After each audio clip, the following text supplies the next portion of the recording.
perhatikan untuk soal berikut ini. Ya, sebelumnya ini ada konsep sedikit. Jika suatu variabel Y bergantung pada waktu T, maka turunannya kita sebut dy per dt. Disebut laju perubahan sesaat. Laju perubahan sesaat. Atau bisa juga jika misalkan Y mengukur jarak, maka laju sesaat ini disebut dengan kecepatan. Seperti halnya sebelumnya, materi awal-awal turunan, yaitu mengenai tentang kecepatan sesaat. Kita tertarik pada beraneka laju sesaat, laju air mengalir dalam ember. Nah, ini juga bisa kategori tentang turunan. Laju membesarnya luas pencemaran minyak. Jadi semakin besar minyak nanti yang tumpah ya, itu berarti pencemarannya makin besar. Itu bisa kita hubungkan dengan turunannya, aplikasinya salah satunya. Terus laju bertambahnya nilai kapling tanah. Setiap tahunnya nilai kapling tanah terus akan bertambah. Nah, bertambahnya ini ada kaitannya dengan turunan. Ada lagi, laju bertambahnya konsentrasi zat. Nah, ini biasanya di dalam salah satu contoh di aplikasi kimia ya. Sehingga ketika nanti ditambahkan zat di konsentrasi itu, maka dia akan menghasilkan produk yang bertambah. Nah, kira-kira apa kaitannya? Seperti itu bisa kita gunakan dengan rumus turunan. Jika Y diberikan secara eksplisit dalam T, berarti ini fungsi eksplisit, maka masalahnya sederhana. Jadi, kebanyakan yang ada di dalam fungsi yang terkait di dalam kehidupan sehari-hari, jika kita buatkan dalam bentuk fungsinya, ternyata itu kebanyakan bukan fungsi eksplisit, tapi fungsi implisit. Seandainya bisa, itu alhamdulillah. Berarti lebih sederhana. Ya, kita cukup mendiferensiasikan dan kemudian menghitung turunan pada saat yang diminta. Tergantung kondisinya. Mungkin saja sebagai ganti diketahuinya Y secara eksplisit dalam T, kita mengetahui hubungan yang mengaitkan Y dan variabel lain X, dan kita juga mengetahui sesuatu tentang dx per dt. Dx per dt ini berarti nanti tergantung variabel X-nya ya. Katakanlah misalkan X-nya itu jari-jari. Berarti bertambahnya jari-jari terhadap waktu. Apa bisa kira-kira jari-jari itu bertambah? Bisa. Misalkan kita anggap saja ingin memompa balon udara ya. Nah, itu kan bentuknya bola.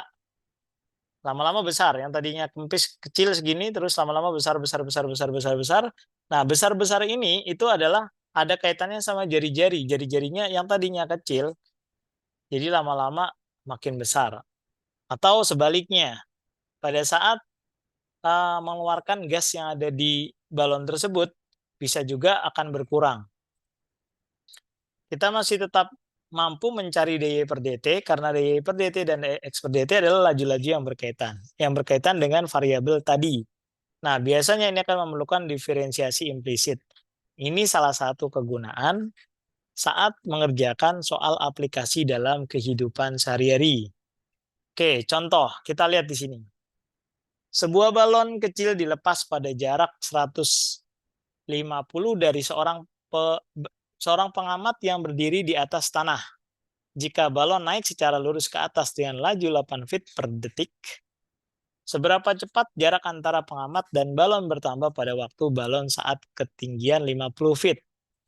Jadi ini kita buat dulu ya dalam bentuk modelnya.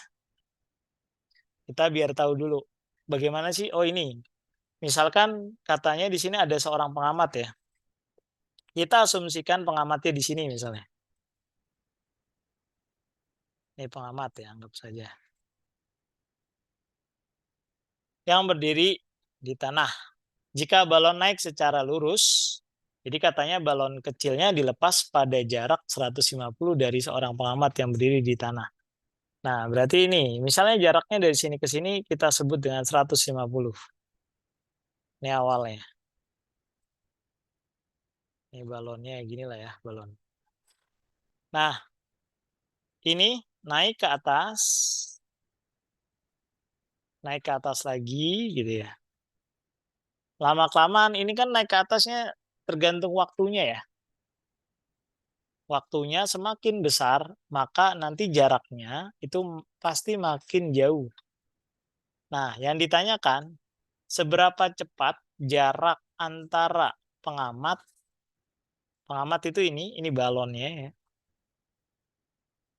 bertambah pada waktu balon saat ketinggian 50 feet. Nah, kita asumsikan balon 50 feet itu di sini misalnya. Ini balon tapi saat ketinggian H atau H ya sebutnya 50 feet. Nah, di sini ada keterangan laju 8 feet per detik bergerak lurus ke atas. Oh, berarti di sini memiliki kecepatan di sini. Artinya, karena dia berhubungan dengan suatu ketinggian, tadi kita anggap H-nya itu adalah sebagai ketinggiannya ya. H itu ketinggian. Ketinggian siapa? Balon. Pada waktu T. Pada waktu T tertentu.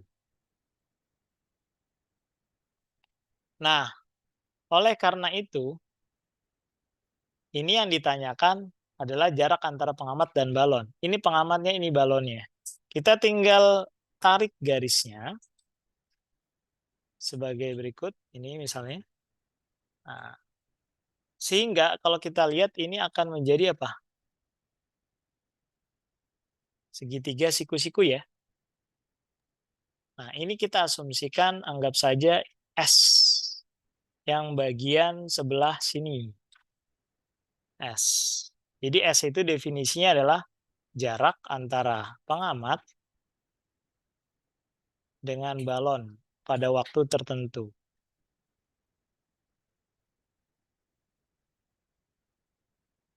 Oke. Nah,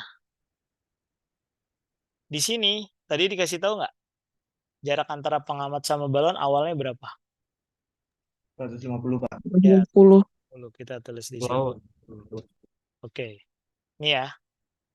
Nah, kita tahu Pitagoras kalau di sini S, di sini 150 dan dari sini ke sini kita sebut H, maka untuk mencari S-nya adalah S kuadrat sama dengan H kuadrat. Akar H kuadrat. Ya, boleh kita pindahkan jadi akar gini. Boleh nggak begini? Boleh juga. Jadi boleh pakai akar, boleh juga kuadrat. Saya tuliskan dalam bentuk ini ya. 150 dikuadratkan ya. Nah, seperti ini. Ini boleh kita jabarkan. Misalnya 150 kuadrat kalau dijabarkan berapa? 15 kali 15, 225 ya. 225 tambah 0, 22500. Oke, sip. Nah, kuncinya nanti adalah kita harus cari tahu persamaannya. Salah satunya ini. Jadi persamaannya kita sudah punya ini ya. Gitu. Nah, untuk yang dikasih tahu laju 8 feet per detik, itu kan sebenarnya yang dikasih tahu adalah ini diketahuinya. DH per DT. Kenapa H? Tadi karena ini naiknya ke atas dan H ini adalah ketinggiannya. Jadi inilah yang dimaksud laju 8 feet per detik. Saya tuliskan.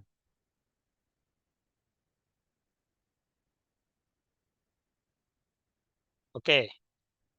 Nah, yang ditanya apa? Oke, kita tulis yang ditanya. Yang ditanya adalah D S per DT.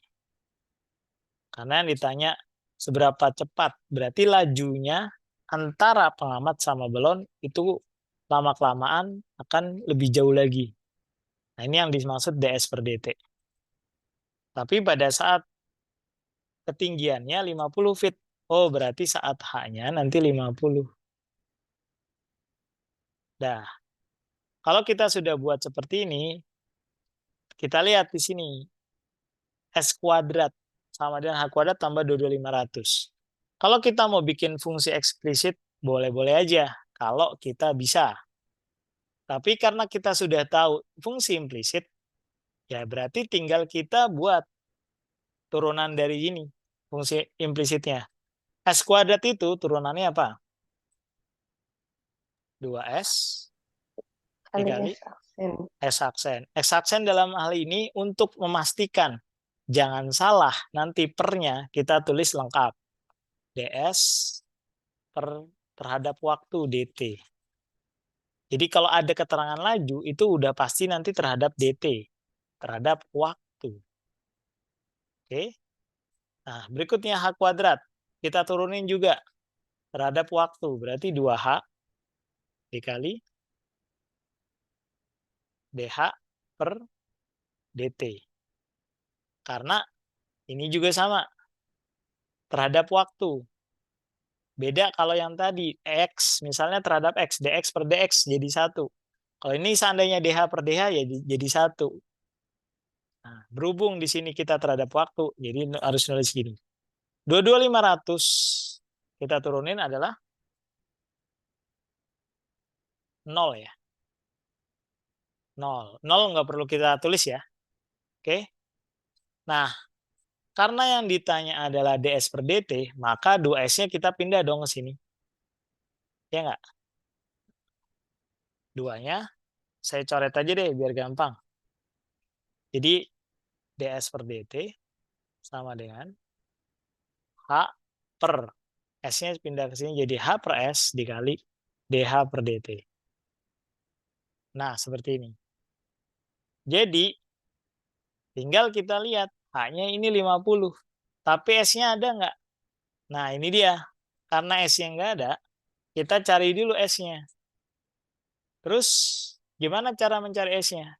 Dapat dari persamaan ini. Ketika hanya 50, maka S-nya adalah H kuadrat. Berarti 50 kuadrat ditambah 22.500. 50 kuadrat adalah 25 ya. 25 artinya nolnya kita kasih 2 kali 2.500. Tambah 22.500. Berarti S kuadrat sama dengan 2.500 tambah 22.500. Berapa? 25.000. 25.000. 25.000. Nah, ini baru S kuadrat. Karena yang kita cari adalah S-nya, maka akar dari 25.000. Bisa nggak kita cari ini berapa? Bisa ya? 50 akar 10. 50? Ya. Iya, bisa. Berarti artinya adalah boleh kita buat dalam bentuk gini ya misalnya 2.500 kali 10. Jadi 50 akar 10. Akar 2.500. Nah, kita masukin ke sini. Sehingga untuk H-nya tadi 50 fit 50 dibagi S-nya di sini 50 per akar 10 dikali DH per DT. DH per DT apa di sini? 8. 8 fit ya. Cukup kita tulis gini. Nah, sehingga di sini bisa dicoret nih 50 sama 50-nya. 1, ya nggak? Nah, jadi hasilnya 8 per akar 10.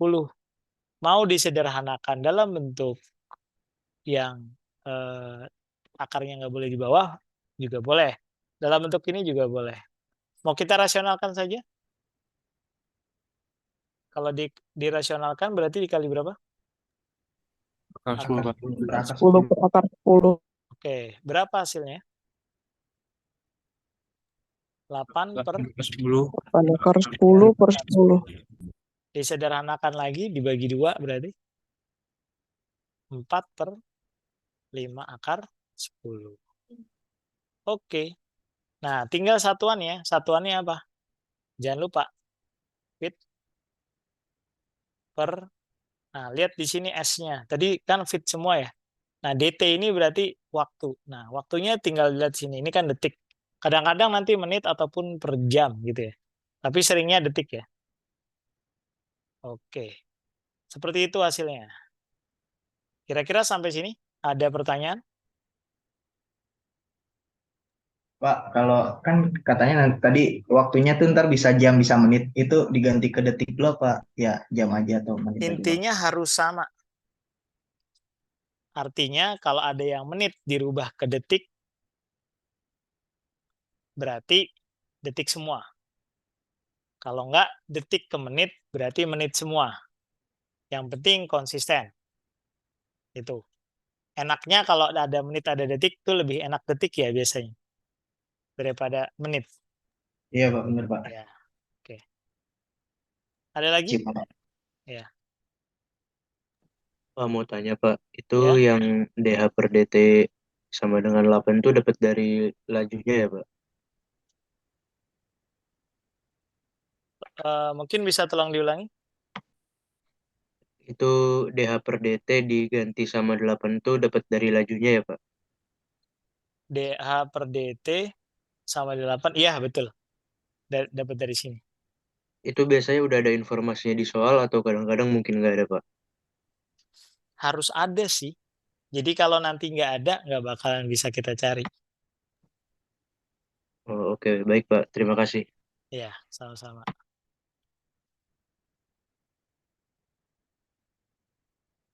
Ada lagi? Oke, silakan di SS kalau gitu. Ya, ini ada contoh 2. Nanti kalian coba saja dulu. Untuk yang contoh 2 ini, air dituangkan ke dalam bak berbentuk kerucut dengan laju 8 feet kubik per menit. Jika tinggi bak adalah 12 feet dan jari-jari permukaan atas adalah 6 feet, seberapa cepat permukaan air naik ketika kedalaman air adalah 4 feet? Nah, jadi nanti karena di sini berbentuk kerucut, buat dulu kerucutnya. Tapi yang pasti kerucutnya bagaimana nih gitu ya? Apakah kerucutnya terbalik atau kerucutnya nggak terbalik? Misalkan seperti itu. Kita bikin dulu simulasinya seperti tadi. Nah, apa yang ditanya kita variabelnya kita misalkan. Oke, nanti dicoba ya. Seperti itu untuk contoh 2. Bisa nanti kalian berikan komentarnya.